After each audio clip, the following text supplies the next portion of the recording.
Oi, gente, tudo bem com vocês? Sejam muito bem-vindos ao podcast Fora de Quadra, um espaço voltado para o universo do vôlei. E hoje nós vamos falar com uma jogadora, ex-jogadora, mas antes de apresentá-la a vocês, eu vou pedir para que vocês se inscrevam no canal, acionem o sininho de notificação para vocês receberem todos os nossos conteúdos que nós estamos produzindo com muita credibilidade, com muita vontade, com muito carinho e com muito amor, especialmente para todos vocês. Espero que vocês estejam gostando, na verdade, né, dos nossos conteúdos. Já tivemos aqui entrevista com a Costa, né, que foi semana passada. Já tivemos entrevista aqui com o Adori, já tivemos com o Flávio, já tivemos com o Rodrigão. Espero que vocês estejam gostando desse conteúdo que é especial pra gente e espero que esteja sendo também especial para vocês. Aproveita também para seguir a gente no @Fora de Quadra, porque é muito importante esse engajamento de cada um de vocês, tá bom?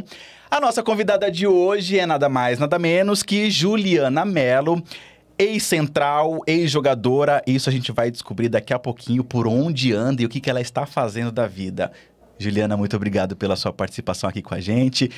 Quase chegamos de bote, com a chuva que caiu hoje.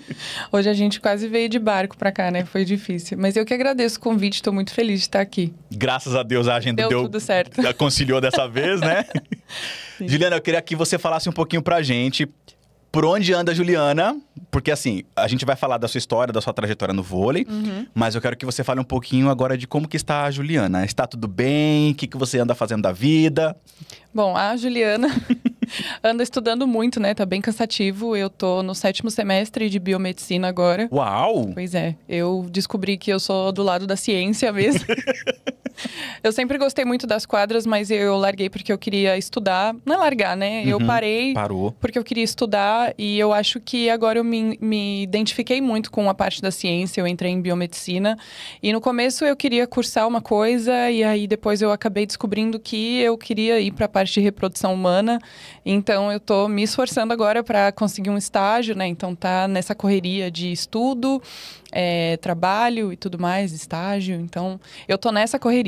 O estágio já é nesse período já do 7º semestre? Já porque era já era pra estar. São quantos anos? São 5, 6? Não, são 8 semestres, né? São 4 anos. Ah, são 4 anos? Ah, tá. São 4 anos mais um ano de especialização. Certo, 5 anos no total. No total, Então, já era para eu estar fazendo estágio, mas a parte de reprodução humana é muito complicada. Mesmo? Para entrar. É muito fechada. Ah, mas conta um pouquinho. Como assim?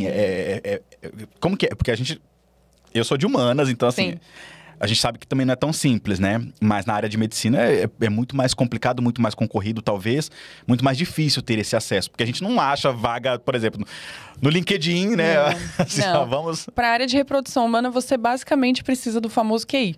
Ah, é? O QI indica. Caramba. É bem complicado. Eles abrem poucas vagas, normalmente, para o final do ano. Então, lá para outubro, novembro, normalmente eles disponibilizam as vagas. E aí você fica sabendo por pouco tempo. As vagas ficam abertas por, 24 horas. É basicamente isso. Eles disponibilizam um e-mail no Instagram. E aí você entra, manda o seu e-mail e tem que esperar. Só que daí são 100 currículos enviados. Para uma vaga. Para uma vaga, 2 vagas. É bem pouco. Eles não pegam estagiário, é muito raro. Porque eles não querem ter o trabalho de ter que treinar. E é complicado, né? Para você fazer um trabalho de reprodução humana é muito complicado porque é muito minucioso, né? Então, eu entendo eles não quererem colocar na mão de um estagiário, eu entendo eles não quererem trabalhar um estagiário porque realmente não tem tempo, mas aí a gente acaba ficando com a escassez de embriologistas no mundo, porque justamente eles não têm paciência de treinar, então a gente tem que ficar correndo atrás de estágio, de cursos práticos o tempo inteiro para a gente não chegar numa parte tão básica quando a gente entra para um estágio ou quando a gente se forma e entra para um trabalho júnior, né? Porque você entra como embriologista júnior depois que você se forma.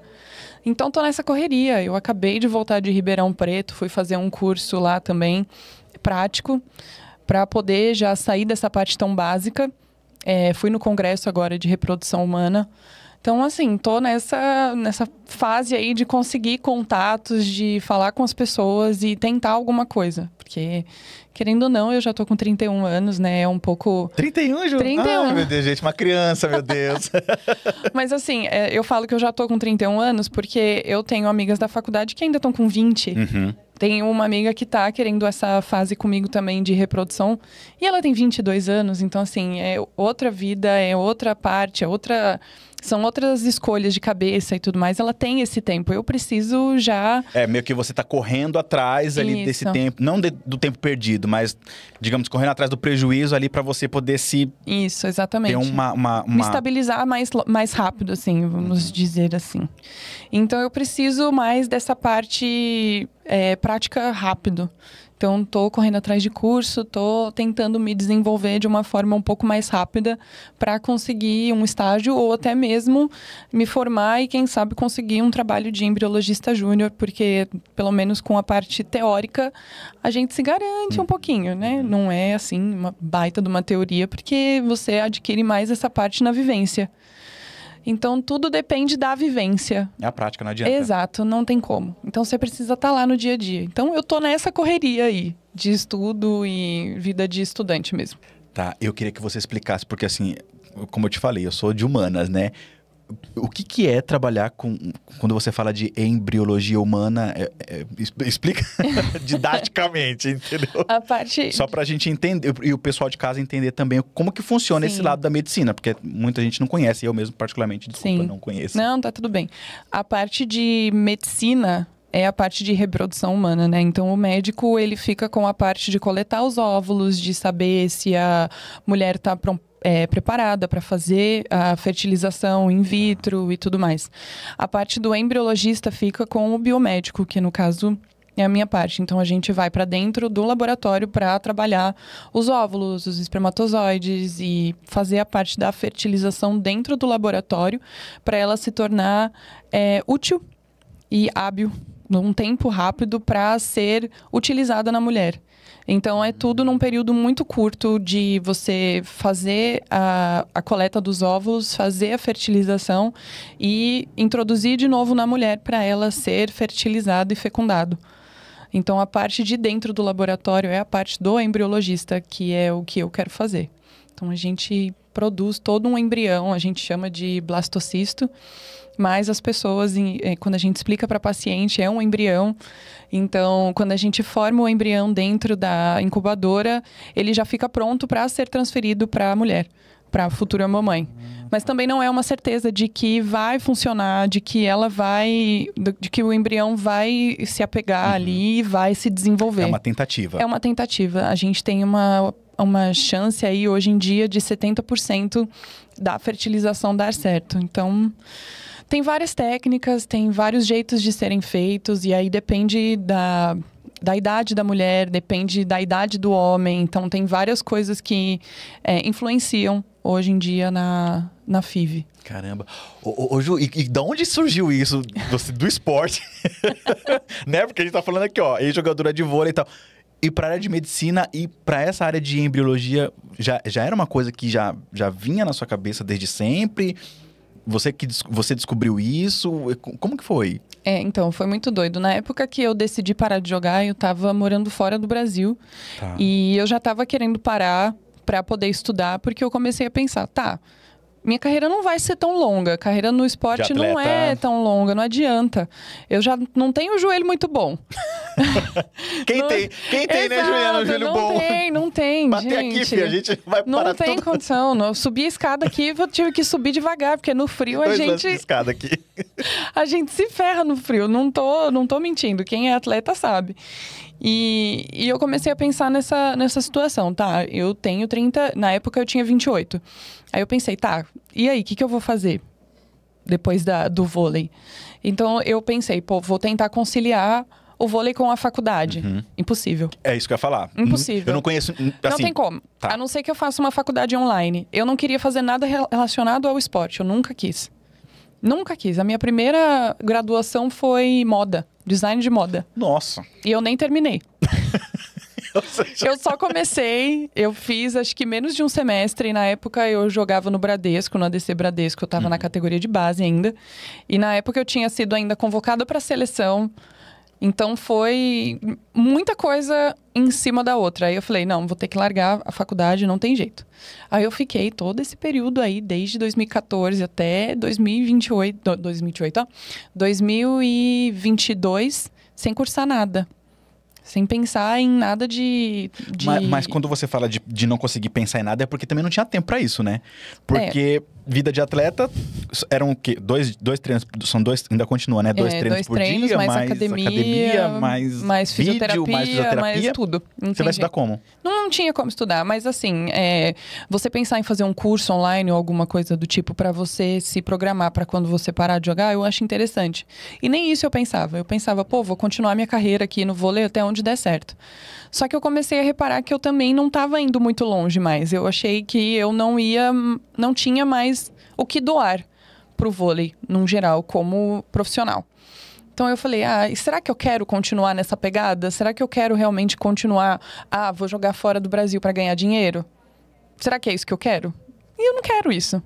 Dinheiro é interessante, né? Todo mundo quer viajar. Muita gente quer ir pra fora pra ganhar dinheiro, porque Exato. Aqui tá difícil também, né? Muito. Só que você viajar e ganhar dinheiro envolve você se machucar, envolve você ficar longe da família, envolve você ter dor, envolve uma depressão aí pra quem tem. Então, assim, é muito complicado você viver fora do Brasil sozinha. Você vai com outras meninas, você conhece outras pessoas. Não é a mesma coisa que você tá aqui falando sua língua todo dia. É bacana, você aprende inglês, você aprende a cultura. Ótimo, mas e tudo que eu tô abdicando da minha vida? E eu cheguei num ponto que eu pensei, eu não quero mais. Eu quero parar. E eu costumo dizer que o dia que eu decidi parar de jogar foi a coisa mais aleatória do mundo. A gente era janeiro de 2022, a gente tinha acabado de passar o ano, foi o primeiro jogo que a gente teve da temporada. Eu tava no saque. Isso por qual clube? Eu tava em Israel jogando por... É verdade, tá certo. Maccabi Hanana, E aí eu tava eu tava no saque, esperando o árbitro autorizar, tava lá conferindo, né, todas as atletas, o rodízio e tudo mais. E aí eu parei com a bola na minha mão, eu olhei tudo em volta, assim, e aí eu pensei, gente, o que eu tô fazendo aqui? Eu falei, eu não quero mais. Eu não quero mais essa vida, eu não quero. A minha temporada em Israel foi sensacional, maravilhosa, eu voltaria lá tranquilamente. Mas eu pensei, o que eu tô fazendo da minha vida? Eu não quero mais estar aqui, eu quero ir embora. Eu quero estar em casa, eu quero fazer alguma coisa, eu quero ficar com meus gatos, eu quero ficar com a minha esposa, eu quero ficar com a minha família, não aguento mais. E aí eu cheguei em casa, liguei pra minha mãe, falei, mãe, eu quero parar de jogar. Aí ela no telefone ficou muda. Aí ela falou, como assim? Eu falei, não sei, doida, eu quero parar de jogar, não aguento mais. Aí ela, tá bom, mas você vai estudar. Aí eu, sim, já estou pesquisando, eu quero fazer biomedicina. Foi assim. Mas você foi assim da noite pro dia, de vôlei a biomedicina. Só que na época eu queria fazer biomedicina pra fazer estética. Tá. Porque eu pensei, vou aplicar uns botox aí, eu fico rica. O Botox tá na moda. Olha o que tem de gente ganhando dinheiro aí, aplicando Botox. Exato. E aí eu falei, vou, né, ganhar dinheiro de outra forma também. Então a gente pensa sempre só no dinheiro e a gente não pensa no que a gente realmente gosta quando a gente para. Porque é uma preocupação. Querendo ou não, você tem uma estabilidade financeira quando você tá jogando e depois não tem mais. Eu parei de jogar e aí? Não tenho mais o meu salário caindo na minha conta todo mês. Eu vou estudar e vou trabalhar como? Sendo que eu nunca trabalhei. Eu não sabia o que era trabalhar. O vôlei é um trabalho. Sim, é um trabalho. Mas é um trabalho certamente divertido. É uma coisa que eu gosto de fazer. Eu nunca trabalhei na minha vida. Eu não sabia o que era trabalhar. Você falar isso com 28 anos, vão falar que eu sou privilegiada e não sei o quê. Realmente eu fui privilegiada de trabalhar em alguma coisa que eu gosto. Mas é diferente agora. Então eu falei, meu Deus, como que eu vou me virar com coisas que eu nunca fiz na minha vida. Eu não sabia o que fazer. Então, eu comecei a fazer um pouquinho de tudo. Tanto que, quando eu saí, eu fui trabalhar como...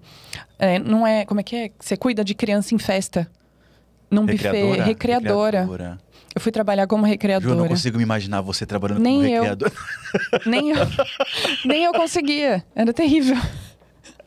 As crianças não consigo imaginar a cena, entendeu? Não, assim, eu me dou muito bem com criança. Só que não por isso, entendeu? Não, assim, mas assim, na nossa cabeça, né? Você como atleta, né? Não tem nada a ver. Você não imagina, entendeu? Não, eu não me imaginava justamente por ter uma paciência bem quase nula. Então, assim, eu olhava as crianças e eu ficava, gente do céu, essas crianças gritando na minha orelha. Não tenho paciência. Só que quando você precisa daquilo, você tem toda a paciência do mundo. Então, eram várias estações no buffet que eu trabalhei. Então, tinha várias coisas para fazer. Foi bem bacana. E aí, de recreadora, eu fui promovida a garçonete. Ô, Ju, a gente vai dar risada aqui. Eu fui promovida. Mas é uma promoção, entendeu? Porque ganhava um pouco mais, entendeu? Então, já é a parte do proletariado aí, minha amiga. Que quando você fala assim, ganhou uma promoção, entendeu? Ganhei uma promoção maravilhosa, fui promovida. Pra quem nunca trabalhou? De recreadora a garçonete. Gente, pra quem nunca trabalhou, não segurei uma bandeja na minha vida. Mas foi maravilhoso, eu descobri que eu sou muito boa segurando a bandeja pra trabalhar. Então tá tudo bem, melhor do que trabalhar com criança. Mas uma coisa que o vôlei ajudou, né? O equilíbrio é ótimo. O equilíbrio é maravilhoso. Sai a bola, entra a bandeja. Exato, o equilíbrio é ótimo, funciona. E aí, depois daquilo, eu comecei a fazer cursos. Na época que eu tava trabalhando como garçonete no buffet, eu comecei a fazer cursos pra parte de estética, né? Porque era o que eu tava fazendo na época que eu entrei na faculdade. E aí, eu comecei a trabalhar com cílios, sobrancelha, unha. Gente, eu fiz de tudo. Eu fiz um pouquinho de tudo. Aí, eu parei... Vocês dão risada, mas pra quem nunca trabalhou na vida, tá? Eu tô rindo com respeito, entendeu? Eu tô rindo com respeito. Pra quem nunca trabalhou na vida, a gente vai se virando do jeito que dá. Você foi guerreira. E aí eu entrei num salão. Chorei agora. Eu entrei num salão de beleza.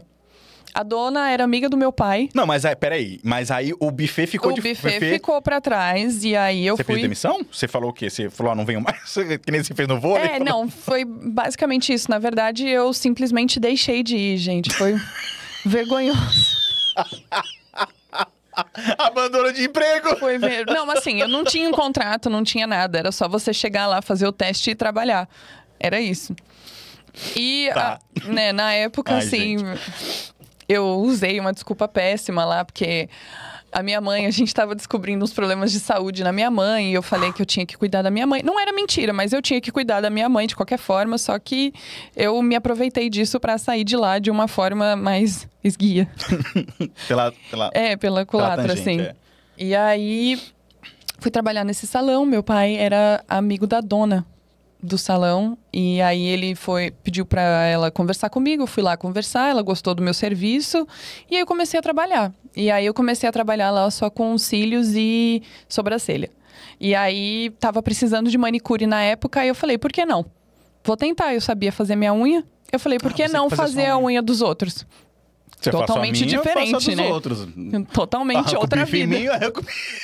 Totalmente outra vida, mas deu certo, eu tava bem. Aí comecei a fazer unha, aí precisava de pessoa pra fazer unha de gel. Aí eu falei, vou fazer. Fiz um curso, fui lá e comecei a fazer. Me dei muito bem também na unha de gel. Multifacetada você, né? Só que daí eu precisava sair, porque precisava achar estágio, não sei o quê. Então eu saí pra achar estágio e tô nessa luta do estágio agora até dizer né? Até eu conseguir. É a meta, né? Agora é o objetivo, né? Exato. E agora eu tô aí nessa luta, fazendo uns freelancers de vez em quando pra ainda assim ganhar um dinheirinho, mas na luta de estudar e achar um estágio. Então assim, fiz um pouquinho de tudo. Não, a gente dá risada, a gente ri, porque assim, é engraçado, né? Quando a gente tem histórias assim que vêm de atletas, né? Porque assim, se você for pegar pra ver, a sua trajetória depois que você sai do vôlei, não é demérito de nada, porque assim... Quantos atletas que terminam o vôlei, que se aposentam e que não... É o que você falou, não sabem fazer nada. Exato. A gente tem um problema grave no Brasil de que, assim, os atletas, quando eles se aposentam, eles não têm nenhuma retaguarda. Não. Não tem, por exemplo, quando você deixa de jogar vôlei, quando você se aposenta, você não tem um plano de saúde. Você não tem uma aposentadoria, você não tem nada, né? Você não tem nenhum tipo de suporte, você simplesmente sai. E nem pra falar assim, olha, você saiu, agora você vai estudar, né? Agora, tipo, vamos colocar aqui, a CBV disponibiliza um curso online que seja, entendeu? Pra você se formar. Não. Você tem o dinheiro que você guarda, de acordo com o que você conseguiu guardar das temporadas. E assim, tem time que não paga muito bem. Isso que eu ia te perguntar, dá pra guardar dinheiro? Pra fazer um pé de meia, Depende. Se você for uma jogadora de ponta, você consegue guardar bastante dinheiro. O que é uma jogadora de ponta? Uma jogadora que joga em times grandes, que tem ali a carteira assinada, que vai ganhar ali depois o seguro-desemprego, que vai ganhar um monte de coisa, né? O FGTS. E não são todos os times que têm isso, são poucos times que têm, né? Eu joguei no Osasco, que teve o carteira assinada, e joguei no Flamengo, que teve a carteira assinada. Foram 2 times que pagavam muito bem. Então, dali a gente consegue guardar alguma coisinha boa. Mas não são todos os times que eu joguei que pagavam excelentemente bem. Então... Não, isso a gente tá falando de temporada, né? Não tá falando nem de assim, eu joguei no Flamengo 10 anos, não. Por exemplo, pra falar assim, olha... Joguei uma temporada no Flamengo e ainda depois você fica ali 3, 4 meses desempregada. Você não recebe nada nesse período. Meu Deus, eu tô contratada. Deve ser desesperador. Desculpa. Mesmo que eu tivesse continuado no Flamengo, quando troca a temporada, você não recebe no período que você faz a troca. Tanto que tem só a carteira, ela vira para você poder assinar de novo, vamos dizer assim. Tá. Você não é demitida, mas você tem que ser recontratada no período que você volta. Mas nesse período você não recebe nada. Você se vira com o valor que você tem e que você... Exato. Temporada. E aí nisso a gente falando de vamos colocar Flamengo, você morando fora do seu estado, pagando, né, que você... na época eu ganhei moradia. Tem isso. E no começo a gente ganhou alimentação, mas depois ficou mais por conta, porque a marmita que eles mandavam era muito grande e acabava sobrando muita comida e desperdiçava muita comida. Porque ficava na geladeira uma coisa de arroz, assim, sabe? Então, a gente começou a fazer doação de comida na rua. Porque estava sobrando muita comida, a gente acabava colocando um ovo, uma carne ali dentro para poder doar na rua. Porque a gente falou, vamos jogar essa comida fora, é sacanagem, né? Não tem como. Aí, a gente juntava as marmitas, porque eram 5 meninas que moravam no mesmo apartamento. E aí, 5 marmitas cheias. Caramba, era bastante comida. Então, a gente dividia as marmitas em mais marmitas para poder dividir comida na rua. Atender mais pessoas de situação de rua. E aí, eles chamaram a gente para conversar e falaram que iam cortar a marmita porque estava sobrando muita comida. Mas também não calcularam, não fizeram o negócio direito também, né? Exato. Vamos combinar, né? Exato. E aí, a gente ficou sem. E acabou ficando mais por conta o que a gente preferia, porque cada um fazia a sua comida do jeito que gostava e a quantidade que gostava. Porque às vezes vinha coisa que você não queria comer. Então, assim... Meu Deus do céu. Imagina você comer todo dia a mesma coisa. Sempre vinha arroz, feijão, uma mistura e alguma outra coisa. Então, era todo dia isso. E querendo ou não, tinha batata frita, tinha fritura. Nossa, tudo pro atleta, assim, de alto rendimento, né? Tudo maravilhoso. Que tá ali no cardápio do atleta de alto rendimento, Foi comprado uma marmita que não era o que a gente deveria comer. Exato. Não é uma coisa que foi pensado por um nutricionista, por exemplo. Um nutricionista do clube que fala assim, olha, o cardápio das meninas vão ser esse daqui. Porque tem que variar, né? Então, essa semana é isso daqui. Na outra semana é isso daqui. Na outra semana a gente vai reforçar com isso aqui. Na outra semana. Não. Isso porque a gente tá falando de Flamengo, né? Mas porque foi uma temporada que era Superliga B. Então era muito... Foi da Superliga C pra Superliga B. Então foi muito experimental, assim. Eles não tinham... Uma noção, eu acho, tão boa dessa fase de... O que a gente vai fazer? Colocar 5 meninas num apartamento e a gente vai dar comida? A gente vai pagar as contas? A gente vai fazer o quê? Então, meio que as coisas foram ficando assim, a gente foi se ajustando durante a temporada. Mas não tem jeito, são coisas que acontecem durante a temporada que a gente vai se adaptando, tanto a gente quanto o clube. E aí, só a questão do salário pós mesmo, né? Que é o mais difícil. O que acontece durante a temporada é até simples de resolver, porque você tá ali falando direto com o clube. Nas férias, não tem como. Não tem como você pedir, me paga por mês um valor a menos, mas me paga metade do meu salário. Não tem. O vôlei é isso. Você é contratada por 8 meses, 9 meses, dependendo do time. Poucos times contratam por 1 ano. Porque eles não vão ficar pagando o teu salário enquanto você tá parado em casa, entendeu? Mas, enfim, Ô, Ju, quando você se lesiona no clube e tem que ficar fora da temporada, por exemplo, é uma dúvida que eu tenho, tá? Como a gente tá falando disso... O atleta recebe, não recebe? Recebe. Se você se machucou jogando pelo clube, você recebe normalmente. Não tem rescisão de contrato. Normal. Mas aí depende também dos clubes, né? Tem clube que não assume essa bronca. Tem clube que não assume a cirurgia. A grande maioria faz. Mas clubes que não têm tanta verba, às vezes acabam não assumindo. E aí você acaba tendo que fazer a cirurgia por conta. Principalmente times que jogam mais Superliga B e Superliga C. Então, se for um time Superliga B, dependendo da equipe, você não tem problema nenhum. Aí se você se lesionou jogando pelaquela equipe, você vai ter todo o suporte daquela equipe. Você recebe até você melhorar. Mas aí é a mesma coisa. Você entrou de férias, você não recebe. Tá. É igual a todas. Mas isso tá em contrato? Isso é em contrato? É. Em contrato. Ah, tá. É. Tanto que a gente não pode se lesionar fora, né? A gente não pode praticar esportes, a gente não pode andar de patins, não pode andar de moto, não pode... Exato. Eu não sabia disso. É tudo em contrato, não pode. Tudo que a gente possa se lesionar fora... Que corra risco, né? Exato. Tudo que a gente possa se lesionar ou que a gente possa sofrer algum risco, alguma coisa, é proibido por contrato. Se você se machucar fora e não for algo justificável de uma forma... sofri um acidente... Percurso de trabalho, é uma coisa. Exato, tipo, fui atravessar a rua, fui atropelada. Tudo bem, aí não tenho o que fazer. Mas se for... fui jogar vôlei de praia e torci o pé, você não estava treinando. Aí corre o risco de você ter uma rescisão de contrato. E aí não tem conversa. Não. Não, porque você se machucou fora, né? Não tem jeito. A culpa é sua mesmo. Exato. Entendeu? É falta de responsabilidade. Mas a gente sabe que tem alguns atletas aí que... tem. Não tem jeito. Todo mundo agora acaba fazendo alguma coisinha. Não tem jeito. Ô, Ju, a gente contou um pouquinho, né, dessa sua trajetória, né, de correria, né? Porque vamos falar que é correria, né? Você largou o esporte... Largou não. Você parou o esporte e aí você começou praticamente uma nova vida. Você reaprendeu... A andar, a viver. Sim. Não ia falar essa palavra. A viver de novo, A viver de novo, fora do vôlei, não tem jeito. Porque é completamente diferente, né? O universo do vôlei e a realidade nua e crua que é de trabalhar, de conseguir emprego, de estudar, de fazer faculdade, que a gente sabe que pra gente já é difícil. Imagine, né, pros atletas de alto rendimento que vivem disso, né? E aí, eu queria que você falasse um pouquinho pra gente como que você foi descoberta no vôlei? Porque, assim, você começou muito nova, né? Como que foi como que você apareceu pro vôlei? Eu comecei a jogar no Banespa, quando o clube tinha categoria de base ainda. Tá. Mas não foi nada tipo, fui chamada pra jogar. Eu era sócia, então eles tinham que ficar comigo. Não tinha outra opção. Eu era alta, na época eu fazia ginástica aeróbica na escola. Eu adorava ginástica aeróbica.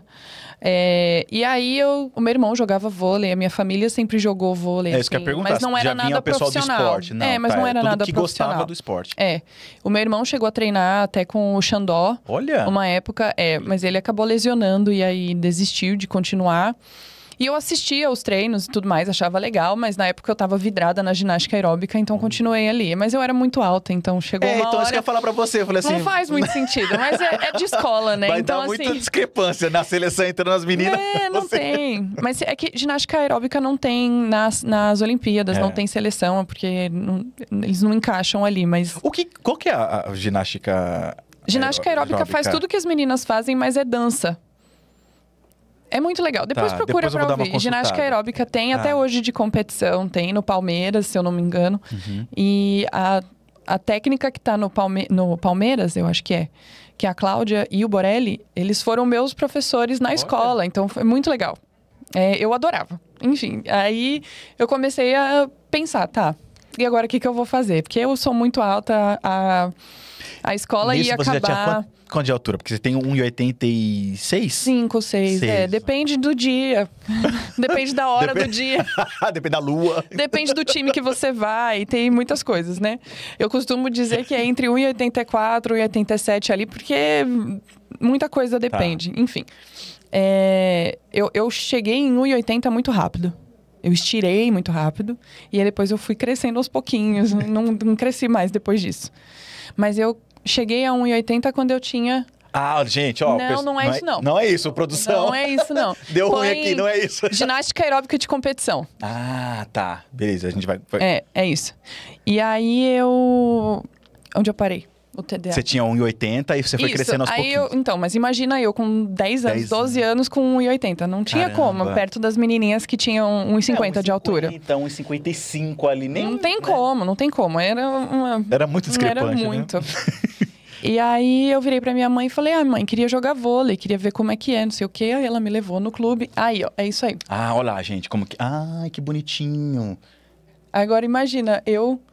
é dança mesmo. É dança, mas tem todas as piruetas lá. Tem que ser sincronizadinho, né? É, mas se você assiste o adulto assim, é surreal. Olha lá. Ai, que legal. Eu fazia gente, todas essas coisas aí. Eu adorava, gente, era muito legal. Só que pensa, eu com 1,80 você no meio ali, isso. E ainda assim, toda descoordenada, né? Porque com 1,80 ninguém é coordenado. Não tem como.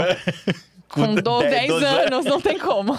Mas é mó bonitinho, né? É legal. Olha que gracinha. Eu adorava isso, eu adorava. Legal. Nossa, eu ia assim pra treinar toda segunda, quarta e sexta. Nossa, eu amava. Coitada. E o meu irmão me zoa até hoje por causa disso, por causa das danças. Que ele fala que Você eu tava... é boa na dança, então? Não, sou péssima. Tá. Mas ele fala que eu tava sempre com a mesma mão, dançando com a cara, enfim. E aí eu fui jogar, minha mãe me levou pra fazer a peneira no Banespa, eu fiz a peneira, só que... Como eu sou sócia, eles têm obrigação de ficar comigo. Então, se eu era boa, se eu era ruim, se eu era péssima, se eu era descoordenada, enfim. Mas assim, você tem altura. Porque assim, hoje é isso, né? Você tem altura, Exato. eles vão treinar você pra alguma coisa, entendeu? Então, eles ficaram comigo por causa disso. E aí, eu acabei ficando lá 1 ano e meio, porque eu entrei na metade do ano... E aí eu tava, sei lá, pré-mirim na época, eu não lembro. E aí eu fiz toda a minha categoria do mirim lá no Banespa.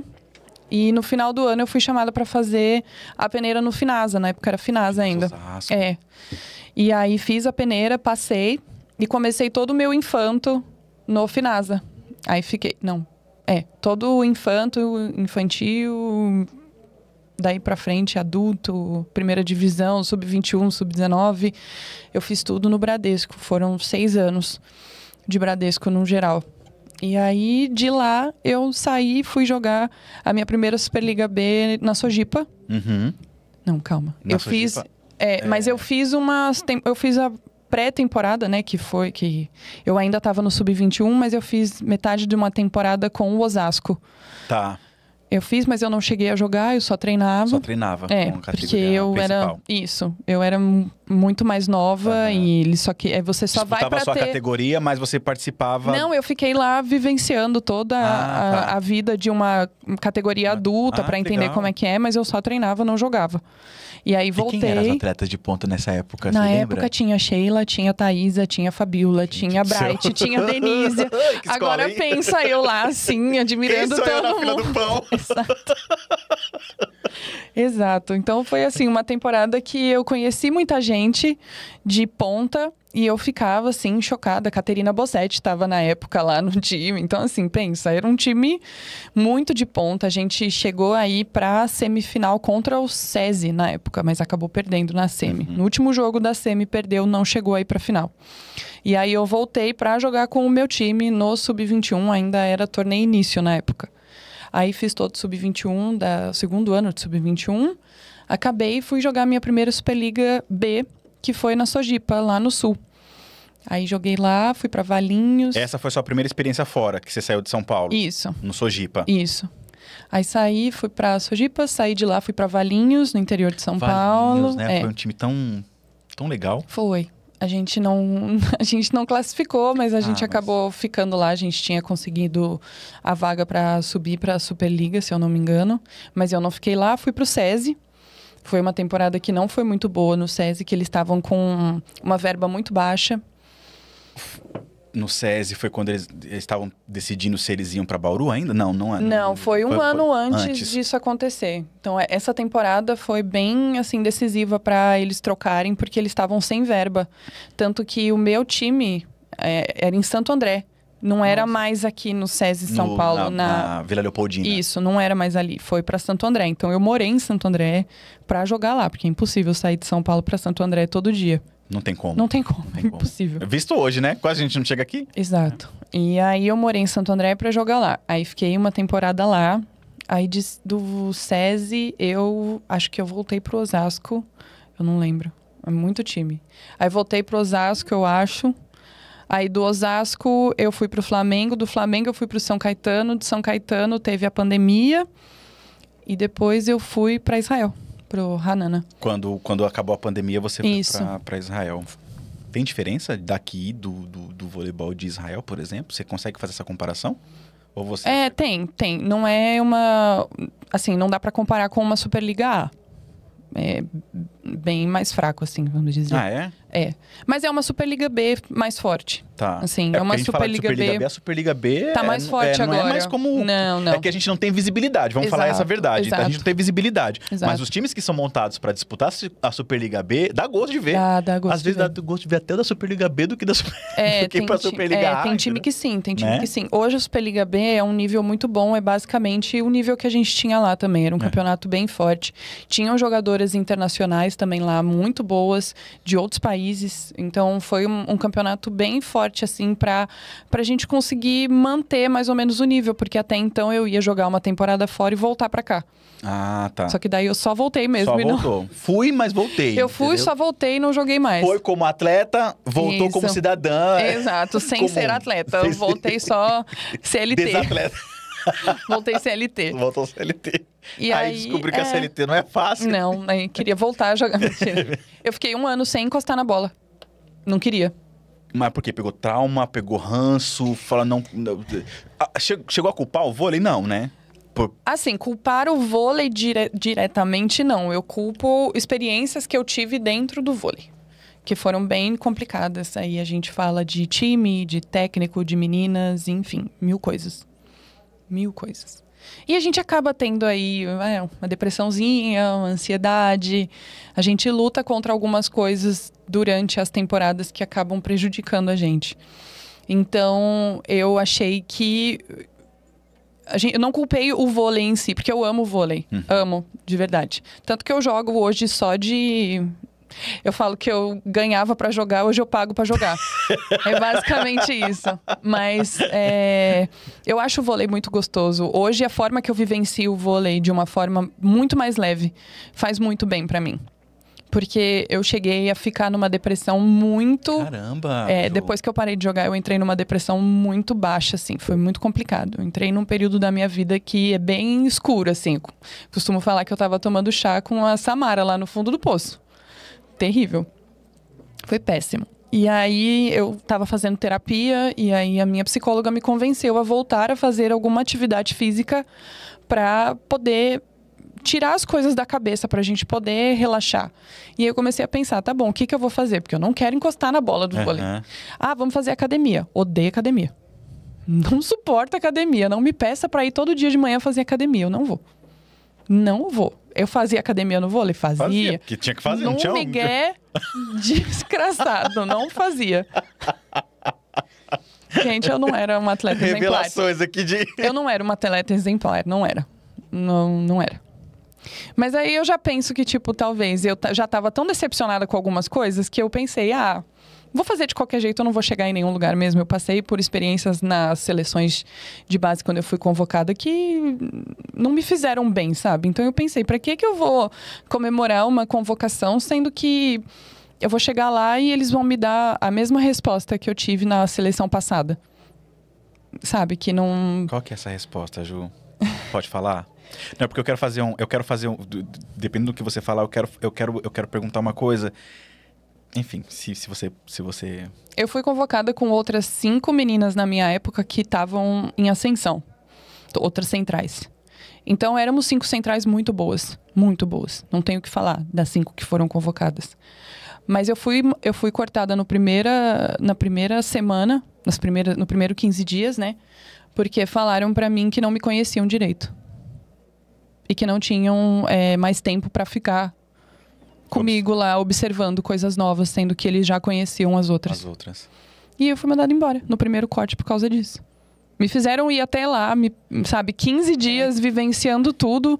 Parece que foi só pra dizer, convocamos. É isso. Você tem no seu currículo lá que você foi convocada pra seleção. Mas foi só isso, sabe? Quanto tempo você ficou na seleção? Bacana. Como é que eu vou falar? 15 dias. E não deixaram você mostrar, né, o seu... Não dá tempo. Em 15 dias você não consegue mostrar muita coisa. Você tá na seleção, tá treinando 2 vezes por dia, bacana. Mas era só. Não dá tempo. A gente acha que é muito tempo você treinar 2 vezes por dia e mostrar o tanto que você pode estar lá. Não é. Não é. Pelo menos 1 mês Para você pegar o ritmo da seleção é outra coisa. Porque eu treinava no Bradesco, era um time forte. Sim. Na época, a gente estava sempre em primeiro lugar. Primeiro colocado ali. Tava sempre, né, no top. Mas é seleção, então é um nível acima. A gente treina com outras meninas. E central é muito difícil de acertar a bola com levantadora. Uhum. E eu não fui com levantadoras que estavam na minha equipe. Eu fui com outras levantadoras muito boas. Então... mas ainda assim, tem um período de adaptação. Tem um encaixe ali, né? Eu fui com centrais que eram mais altas do que eu. Então, eu sempre tentei buscar um diferencial. Porque eu não sou uma central alta, eu sou uma central baixa. Como assim? Eu sou uma central baixa. Juro por você. Juro por Deus. Eu sou uma central baixa pra ser central. Pra ser central. Ah, hoje tem a Carolana, maravilhosa. Carolana, então isso que eu ia falar, entendeu? Carolana é incrível, mas quantas Carolanas tem? A gente só tem... Não tem. É só a Carolana, que é maravilhosa. Uhum. E é a Carolana, não dá nem pra discutir. Sim. Pra mim, ela é uma das melhores até hoje. Facilmente. Só que eu não era uma Carolana, eu só era uma central alta, que não ataca a bola alta, eu ataco bola rápida, muito rápida. Aí beleza, era um diferencial. Uhum. Só que quantas levantadoras conseguem levantar essa bola muito rápida? Muito rápida. Exato. E aí, para adaptação, cada central tem sua bola, cada central tem um jeito de jogar. Então, assim, muito difícil. E não tem como. E aí, eu tive bolha no pé por conta do tênis, que eu não me adaptei. N coisas que foram acontecendo durante esses 15 dias que não deram certo. E aí, eu fui mandada embora. Esses 15 dias não foram bons para você? Não, nem um pouquinho. Em nenhum momento. Eu te perguntei isso porque, assim, a gente tem uma relação de, por exemplo, das atletas que são convocadas. Uhum. E aí tem aquelas atletas que pedem dispensa. Uhum. Que hoje, quando a gente fala em dispensa, hoje é uma coisa muito normal, né? Na nossa época, um pouquinho antes de você, jamais um atleta pediria dispensa. Porque, assim, não tem justificativa para você pedir uma dispensa, né? E aí a gente vê que hoje, por exemplo, que nem você falou de 5 centrais. Aí quando sai a lista de convocadas da seleção brasileira, tanto masculino quanto feminino, a gente vê um pedido muito grande de dispensa. Aí por isso que eu te perguntei se você poderia falar, porque assim, pra que eu vou pra seleção sendo que eu vou ser cortada? Então vai 5 ponteiras, 6 ponteiras, aí a gente vê que são aqueles nomes que estão na Superliga, mas que sabe que vai pra lá... Só pra dizer que foram convocadas. Só pra dizer que foram convocadas. E aí chega lá, então prefere pedir a dispensa. Faz sentido esse raciocínio? Faz sentido, mas eu acho que hoje os pedidos de dispensa estão indo mais sobre saúde do que sobre qualquer outra coisa.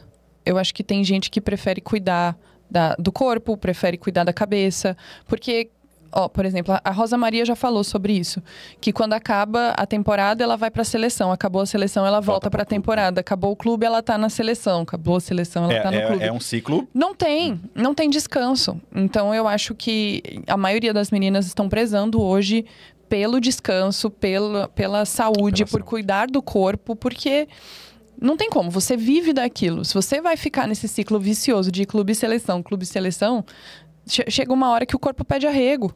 E eu acho que tem muitas meninas que estão prezando isso, de cuidar da saúde, de vivenciar outras coisas, do que só seleção. É importante seleção. É muito.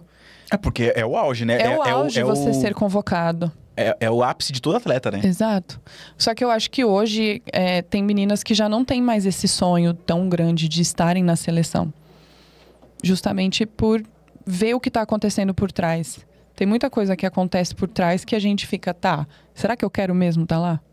Será que vale a pena eu passar por tudo isso, eu me arriscar com uma lesão mais forte lá e depois não conseguir jogar no meu time aqui? Ou depois não conseguir uma coisa melhor? Porque, você foi convocada para a seleção, ótimo. Mas e depois da seleção? Se você sair do seu time, se você não conseguir um time melhor, se você lesionar, você vai para onde? Você vai fazer o quê? Então, eu acho que tem muitas meninas que estão, prezando por esse lado de saúde, bem-estar e... Qualidade de vida. Exato, qualidade de vida. Que a gente pode dizer que é natural isso, né? É uma coisa que se torna natural e compreensivo também, né? Então, muita gente que critica, por exemplo, uma atleta... Porque a gente não sabe, na nossa cabeça, como a gente não é atleta, na nossa cabeça que a gente vê que um atleta pediu dispensa, fala, pelo amor de Deus, pediu arrego agora, pô, agora que foi convocado para a seleção e já pediu dispensa. Sim. Tem outros que a gente sabe que é por questões de saúde mesmo, entendeu? Então a gente não entende, porque fala, pô, acabou de ser convocado, então por que foi convocado? Então por que pediu? Né? Que não pede, né? Mas assim, mas por que foi, né? Então por que chegou aí, né? Eu acho que levou muito tempo pra gente chegar nesse ponto de entender sobre saúde. Levou muito tempo pra gente entender que o esporte de alto rendimento não faz bem. Eu sei bem. Não faz bem. Fofão já disse isso. A gente fez uma entrevista, eu já falei isso aqui várias vezes. Fofão disse isso pra gente. A Mari também, a Mari Steinbrecher já falou numa entrevista. Falou, gente, não entendam vôlei profissional de alto rendimento como sinônimo de saúde. Não existe. Não faz bem. Você se estrupia inteira, não tem jeito, você se machuca. Você vai ver, hoje eu tenho lesões no joelho, no ombro, no pé, na cabeça. Então, assim, a gente não consegue se cuidar do mesmo jeito que a gente se cuidaria se fosse um vôlei só por hobby. Não é a mesma coisa, não adianta. E eu acho que hoje a galera começou a entender sobre isso. Sobre a saúde tanto do corpo quanto da cabeça. Você entender coisas que a gente passa, que às vezes a gente não compreende que, poxa, às vezes a minha cabeça tá afetando isso aqui. Será que se eu ficar parada um pouquinho, se eu cuidar, dar um foco assim maior na psicologia, com psicóloga e tudo mais, eu não melhoro? Eu não volto um pouco melhor depois? Então eu acho que isso está sendo bom para muita gente compreender que o esporte de alto rendimento, ele faz mal. Ele não é bom 100%. É muito gostoso você estar dentro de quadra, você vivenciar um vôlei em alto nível. É muito gostoso. Mas e no fora? E fora da quadra, com tudo que você passa, com todas as coisas que você tem que passar. Tá longe da família, tá longe de tudo, sabe? Você ficar... Porque tem meninas que não são de São Paulo. Já começa por aí, né? Exato. A maioria dos times, não são todos, né? Mas a grande maioria era daqui na época. E aí você fica em São Paulo. E aí depois você vai pra seleção. É longe da família há mais de ano. Você não vê a família há quanto tempo? Ah, você tem as folgas da seleção. Folga da seleção é um final de semana. Ah, gente, mas não é nada, né? Você treina 15 dias e ganha um final de semana. É isso. Aí você pode ir pra onde você quer. Só consegue fazer um bate e volta e olha lá. Porque dependendo de onde que você mora e que a atleta mora, não chega, né? Exato. É muito complicado. Eu acho que hoje, as atletas de hoje em dia estão com outra cabeça. E eu tô achando isso maravilhoso. Maravilhoso. Ou seja, tem que expor mesmo. Tem que falar, olha, não dá pra mim... Exato. Para ser convocada e não servir a seleção, mas só para estar ali na lista, então prefiro não ir. Então isso tem que... Não é que a gente vai falar que tem que normalizar... É isso, né? Tem que normalizar a dispensa. Sim. Né? Para não virar uma coisa que fala... Até para não virar crítica, né? Para virar... o que tem de hater em cima de jogadoras... que pede dispensa e que a gente vê nas redes sociais, né? Hater é o que mais tem, né? Mentira. Se eu ainda estivesse jogando, tudo que eu tô falando aqui ia virar o hater contra mim. Hate contra mim. Ah, mas eu acho que não. Eu acho que o que você tá falando faz muito sentido, entendeu? E é importantíssimo a gente debater isso, porque o voleibol mudou muito. Tem mudado muito, né? Não dá pra gente comparar com o voleibol de outras gerações. E todo mundo tem que entender isso, né? Que não somos, olha, eu me colocando. Vocês não são máquinas, né? Não são máquinas. Isso é muito difícil. Inclusive, eu acho muito bacana que tem lugares hoje que estão tendo estudos até sobre hormonais, né? Sobre as meninas, de parte de menstruação, essas coisas. Porque muda. Tem semana que a gente tá ótima, tem semana que a gente não consegue nem levantar direito. Não tem como a gente... Também, Então, aí tem time que agora já começou a fazer esse estudo de parte de menstruação das meninas, regular ciclo e tudo mais, para poder entender a fase que a menina tá e aquela fase. Ela vai conseguir levantar o mesmo peso que ela estava levantando na semana passada? Não vai. E tem essa queda, tem a questão da quadra. Que é natural, né? Natural. Tem semana que você não consegue se mexer direito. E aí, depois que você tem a menstruação, você fica numa disposição maravilhosa. O problema é que a gente só fica nessa disposição uma semana. Não dá tempo, né? Não dá tempo, porque você já tem jogo. Você vai falar, minha filha, vamos comer um chocolate aí. A semana que você tá normal é uma semana. Então tem semana que precisa suplementar de outra forma. E tem time que já tá fazendo esse estudo, porque precisa. Só que antigamente, você ter cólica. Mentira. Possível você ter cólica enquanto você tá treinando. Não pode. Como é que você vai sair da quadra porque você tá com cólica? Cólica é frescura. O que a gente já ouviu de que cólica é frescura, gente, não tem como. Cólica é terrível. Pior coisa que eu já vivenciei, assim. Não é pior coisa, mas é terrível você jogar com cólica. Eu não aguento ficar em pé direito. E hoje tá com esse estudo, eu acho maravilhoso. Acho que todos os times deviam ter isso para entender como funciona. Você quer treinar mulher? É isso. Ou se você não quer, vai treinar homem. Pronto, que eles ficam bem o mês inteiro. Não sofre nada. Ai, que ódio. Não vou falar nada, eu vou nem me defender. Não sofre nada o mês inteiro e ainda reclama. Mas é isso, eu acho que estão prezando mais pelo bem-estar dos atletas agora. Tem melhorado bastante essa questão de conscientização, né?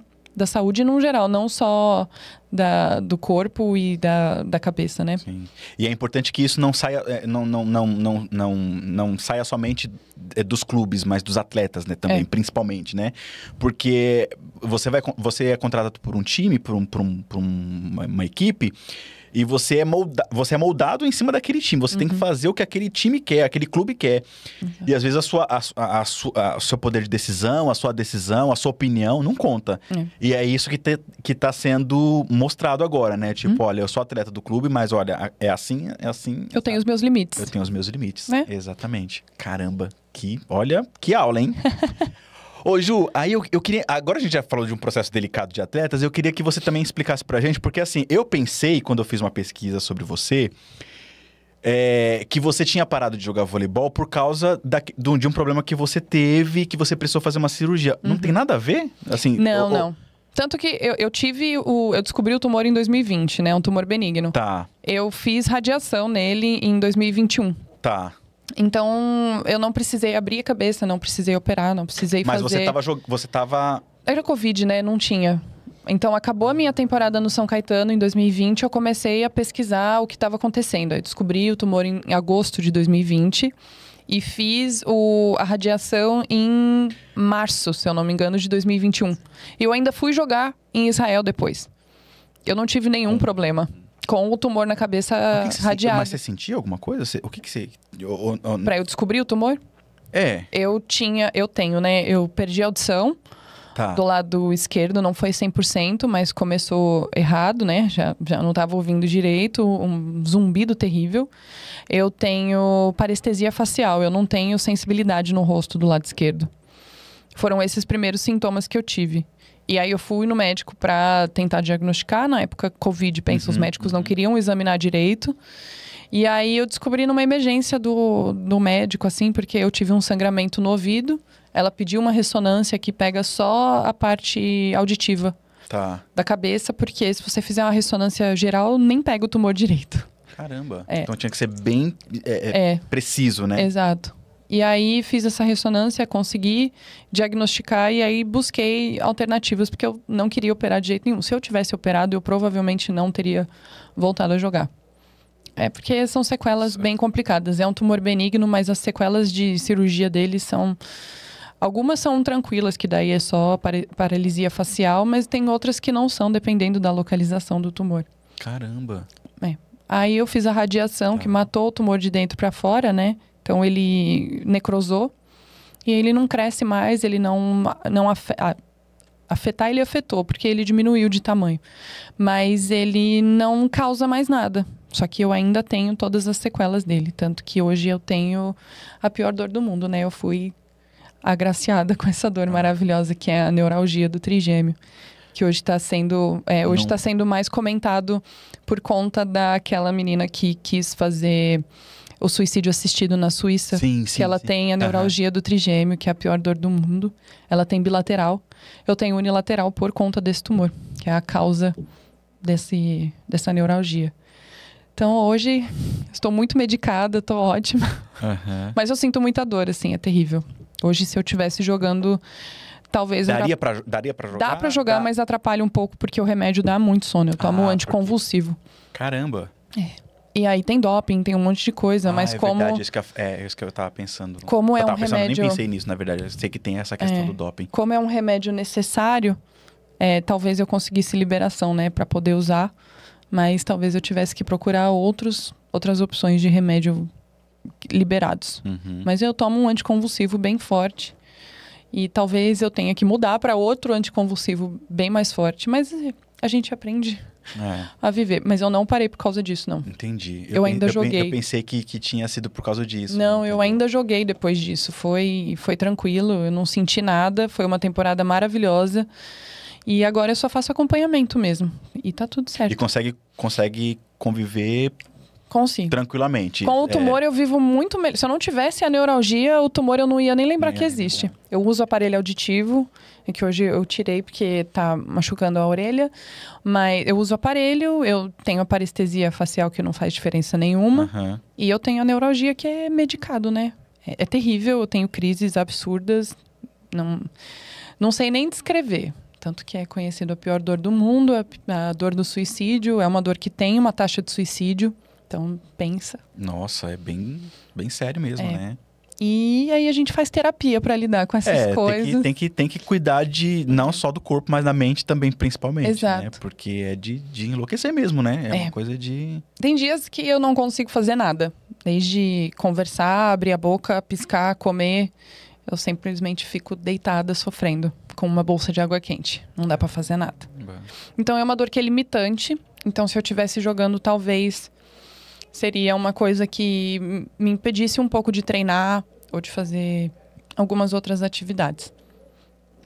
E até para você conseguir também entrar num clube, né? Porque para você entrar num clube, você teria que falar, olha, eu tenho tal diagnóstico. E aí, quem vai querer? Exato. Ainda tem isso também, né? Eu acho que isso aconteceu comigo já por conta de lesões no joelho que eu tenho. Então, uma equipe fala com a outra. Então, tem isso também? Sempre tem, né? O técnico conversa, como foi essa atleta na temporada, quais as coisas que ela tem, exame e tudo mais, e aí passa um pouquinho de, ela tem essa lesão aqui, chega a tal ponto, ela não consegue mais fazer... Olha, gente, nunca passou pela minha cabeça isso, você acredita? Eles conversam. Eu nunca passou pela minha cabeça. Eles conversam, a gente acha que não, mas eles conversam. Olha só. Isso aí a gente se vira do jeito que dá, né? Sim. Hoje você tá fazendo o quê? Porque eu sei que você tá treinando com o Rugai, entendeu? Um abraço pro Rugai. Rugai, muito obrigado, viu? Beijo, bebê. O que você tá fazendo hoje? Além de você estudar, claro, né? Medicina. Biomedicina. Biomedicina, ó, gente. Biomedicina. Tá jogando, tá batendo bola, tá bloqueando... Tá acompanhando a Superliga não, o Campeonato Paulista, acompanha o vôlei? Acompanho. Não acompanho firmemente, assim, porque eu não tenho paciência de assistir vôlei na TV. Eu assisto poucos jogos. A Costa baixou aqui? Foi? Eu acho que isso, a maioria das atletas é assim. A gente não tem paciência de assistir vôlei na TV. Não tem. Eu não consigo. Eu não tenho paciência pra ficar sentada, porque eu fico nervosa. Porque a gente entende o que tá acontecendo ali. Então, você entender o jogo a ponto de falar, meu Deus do céu, por que essa jogadora fez isso? Ela podia ter feito outro. Obviamente que dentro da quadra, você não ia pensar aquilo que você tá pensando do lado de fora. Mas a gente assistiu o jogo sabendo, vivenciar aquilo 100%, dá um nervoso assim. E aí você assistir com pessoas que não entendem. Nossa! É terrível. Eu não tenho paciência. Então, eu fico sabendo das coisas depois. O resultado foi ótimo. Eu vejo os lances, eu vejo os melhores momentos e tudo mais. Eu assisto poucos jogos que, assim, esse jogo é bem legal, um jogo bem forte e tudo mais. Mas eu assisto poucas coisas. Não assisto o jogo inteiro. Não tenho paciência. Não consigo. E aí eu jogo 2 dias na semana, né, pra treinar só. E jogo aos finais de semana, depende aí do... Jogo sim de clube, jogo master. Não, mas você tá jogando... então você tá jogando. Então você não tá só treinando. Você tá... Não, eu jogo os campeonatos que tem. Joga o sim de clube, por exemplo. Jogo sim de clube pelo 1º de maio, lá longe. Sabemos bem. Eu te entendo, não te julgo. Longe. E jogo no Campo Belo, né? Que é do lado da minha casa. E aí tem a Copa São Paulo, tem campeonatos. Eu jogo o campeonato em Santos, que é Master, né? Aquele campeonato... O Master de Santos? O Master de Santos, que é bem legal. Jogo lá. Maravilhoso. Uma semana de jogos, é bem legal. E tô descobrindo essa outra vida de clube, de jogos não profissionais. Que é diferente, né? Vamos... diferente, mas eu tô encontrando tanta gente, por exemplo, a Ana Cristina, a levantadora. Ana Cristina tá em todos. Ana Cristina tá lá. No campeonato agora de que teve esse ano, Ana Cristina fala, Sérgio, me empresta uma camiseta, porque eu vim com a camiseta do Minas, eu não posso, e eu vou jogar. Você vê, a Ana Cristina tá numa quadra. Aí daqui a pouco você olha a Cristina, eu falei, gente, mas a Ana Cristina não se aposentou? Se aposentou nada. Tem mais disposição do que eu, a minha vovó favorita. A gente jogou junto no São Caetano, gente, ela né? é demais, né? E aí, tô jogando com a Feizes no 1º de maio. Fez, então... ela falou, pode me chamar que eu venho. Ela é muito legal. A gente se encontrou agora no Campo Belo. Então, assim, eu tô encontrando muita jogadora que desistiu de jogar e agora tá nessa vida de master, sim, de clube. Sem pressão, né? Exato. Não, sem pressão não, porque assim, vocês têm a pressão, mas que pra vocês ali, ó... Mas é muito gostoso você jogar sem ter a pressão de acertar. Hoje eu jogo de uma forma que eu nunca achei que eu fosse jogar na minha vida. As meninas estão no treino e aí todo mundo dá risada, todo mundo se diverte, o técnico zoa, não é uma coisa assim, uma pressão absurda. Tem pressão porque a gente joga, né? Então, todo mundo quer ganhar. Sim. Mas não é aquela pressão de um profissional. Gente, vamos jogar, não sei o quê. Se ganhar, ganhou. Se perdeu, tá tudo bem também, sabe? Ganhou, ótimo. Perdeu, ótimo também. Fica a resenha depois, né? A resenha depois todo mundo tomar cerveja depois e tá tudo certo. Já tá combinando no jogo, já tá combinando o que vai fazer ali depois. A gente tá no grupo do... vai pro boteco a gente tá no grupo do 1º de maio e aí é aniversário de uma jogadora e a gente tem jogo sábado de semifinal. E aí ela já mandou o nome dela pra lista do jogo e abre parênteses, tem churras depois. Tipo, nem almoça, né? Tipo, exato, não, vai todo mundo depois pro churrasco. Eu amo, é muito mais legal. E aí, jogar dessa forma, assim, CR, dar risada, é muito mais gostoso. Eu nunca pensei que eu fosse gostar. Né, pra quem não queria nem ver a bola, no começo foi muito difícil de adaptar, né? Você errar e dar risada. Eu ficava pé da vida. Nossa, não tinha vontade de olhar na cara das meninas. Mas agora a gente acostuma e é bem legal. Maravilha. Ju, nosso tempo acabou, entendeu? Quero muito agradecer você por você ter disponibilizado um tempinho para falar com a gente. E queria saber como que as pessoas te acham no Instagram. Meu Instagram é Juliana com 2 U's e Melo com 2 L's.1. Maravilha. Então, quem quiser seguir a Ju, só entra lá no Instagram, seguir ela, mandar mensagem, falar que viu aqui, que vai ser muito legal. Ju, muito obrigado, então, mais uma vez pela sua participação. Sucesso para você, que você consiga um estágio, para que você consiga se consolidar no mercado de trabalho, né? Obrigada. Vai dar tudo certo. E quem estiver assistindo também a gente, que for de uma grande instituição e quiser dar uma oportunidade para a Ju, tá aí, ó. Fica o convite. É isso. Obrigado mais uma vez. Eu que agradeço. Gente, então é isso. Ó, a gente fica por aqui. Eu agradeço a participação da Ju, agradeço também a sua audiência, já pedindo para você se inscrever no canal, dar o like lá, aciona o sininho de notificação, porque assim, o nosso canal tá crescendo, a gente tá numa meta aí de rumo a 10 mil, então vamos chegar nesses 10 mil. Preciso muito da ajuda de vocês. Está sendo tudo feito com muito carinho, com muito amor, e a gente então se vê no próximo episódio. Tchau, tchau.